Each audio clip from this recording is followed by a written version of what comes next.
নমস্কার বন্ধুরা, কেমন আছেন সবাই? আশা করি সবাই ভালো আছেন, আমি ভালো আছি। তো আজকে একটু দেশি মুরগি অন্য স্টাইলে রান্না করছি, তার জন্য ভাবছি একটু ভিডিও করি সবাইকে দেখানোর জন্য। তো সবাই দেখতে থাকুন, দেখুন আজকে দেশি মুরগি কীভাবে রান্না করছি, সম্পূর্ণ আলাদাভাবে রান্না করছি।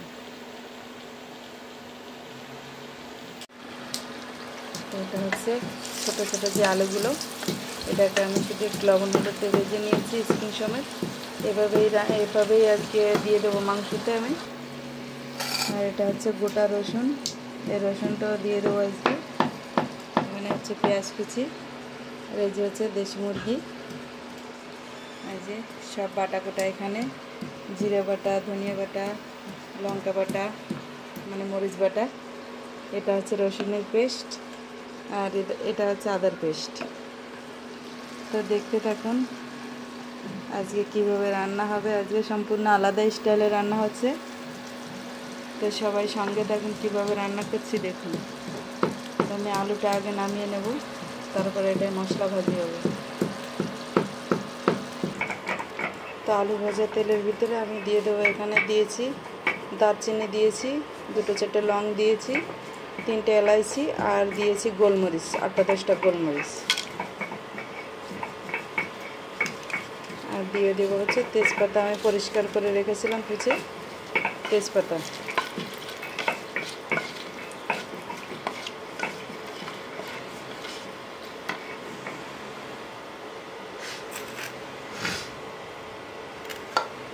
এটা কেটে রাখা পেঁয়াজ কুচি দিয়ে দেবো এবারে।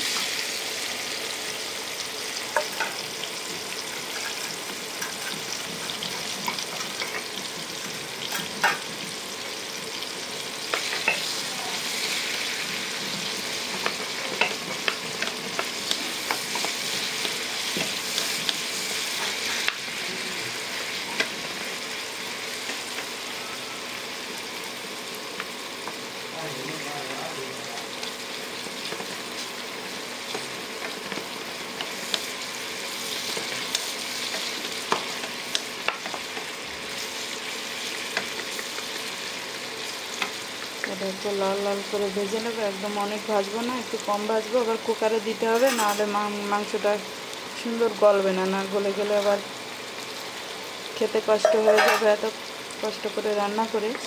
তো আগে প্রসেসিং দেখতে থাকুন কীভাবে রান্না করছি।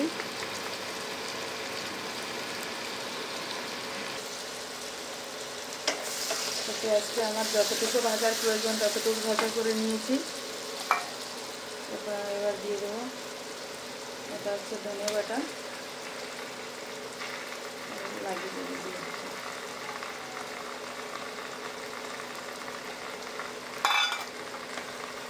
এটা হচ্ছে জিরে বাটা,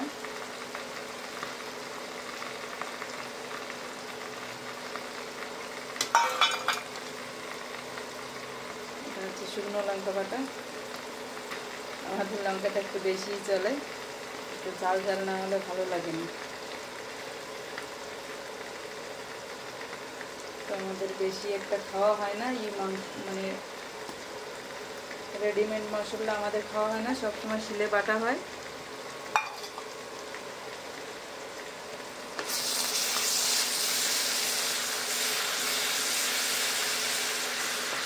সব আবার ভেবো না, অনেকটা তেল দিয়েছি সেটা আবার ভেবো না, কেননা আরও মশলা দেবে, তো তেলটা একটু লাগবেই, নাহলে মশলাটা ভালো ভাজা হবে না।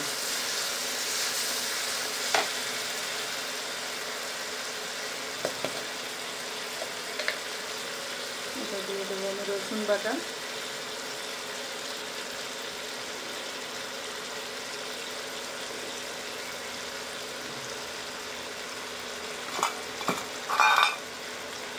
তারপরে দেবো হচ্ছে আদা বাটা।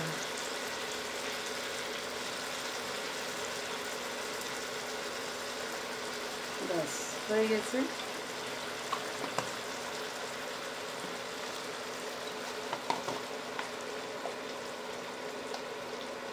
দিয়ে দেবো একটু হলুদ,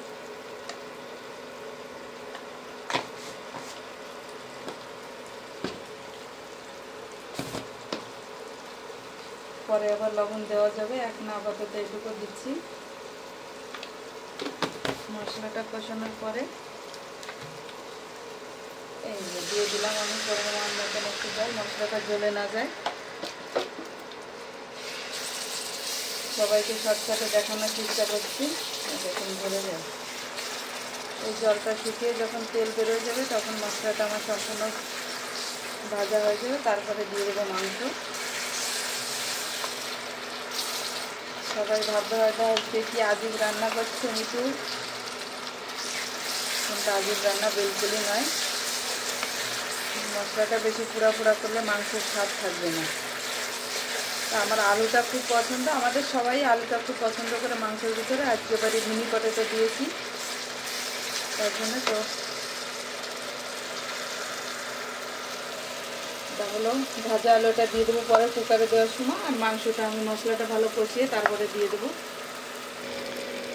তো 80% মশলাটা আমার কষানো হয়ে গেছে। দেখুন তেল কোথায় চলে গেছে, তেল নাই।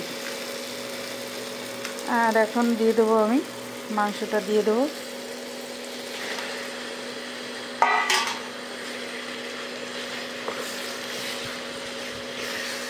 এক হাত দিয়ে ধরলে তো নাড়ানো মুশকিল হয়ে যায়।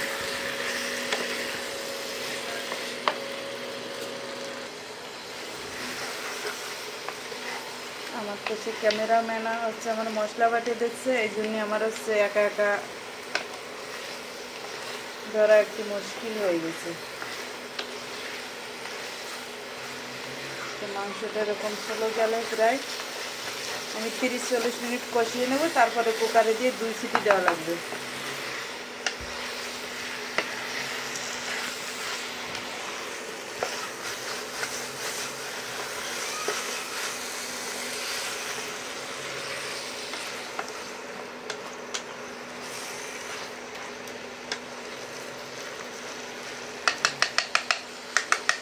মাংসটা আমি একটু ঢাকা দিয়ে দেবো। এখন মাংসটা আমার সুন্দর কষানো হয়ে গেছে, দেখুন। আমি এবার দিয়ে দেবো কুকারে।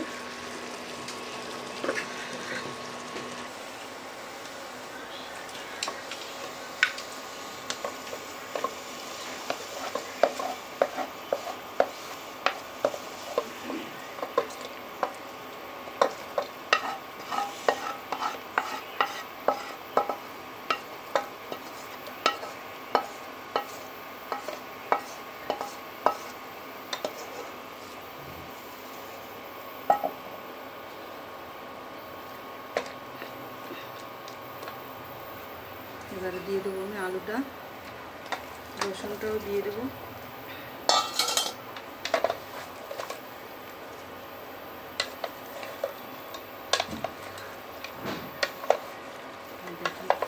সব মশলা হয়ে গেছে। আর এখন কুকারে একটুখানি জল দিয়ে দেবো সিটি লাগাইয়ে। মাংসটা দিয়ে দিয়েছি আমি কুকারে। এখন সিটি লাগার পরে 2 সিটি দিয়ে আমি বন্ধ করে দেব। দেখতে থাকুন। তো ফাইনালি মাংস রান্না হয়ে গেছে আমার, শসা কাটা হয়ে গেছে, ভাত হয়ে গেছে, আর হচ্ছে টক পালনের চাটনি। তো বসে গেছি, অলরেডি খিদে লেগেছে, বসে গেছি। কার কার খিদে লেগেছে সবাই একটু চলে আসে, ঝটপট করে বসে যাও, নাহলে খাওয়া শেষ।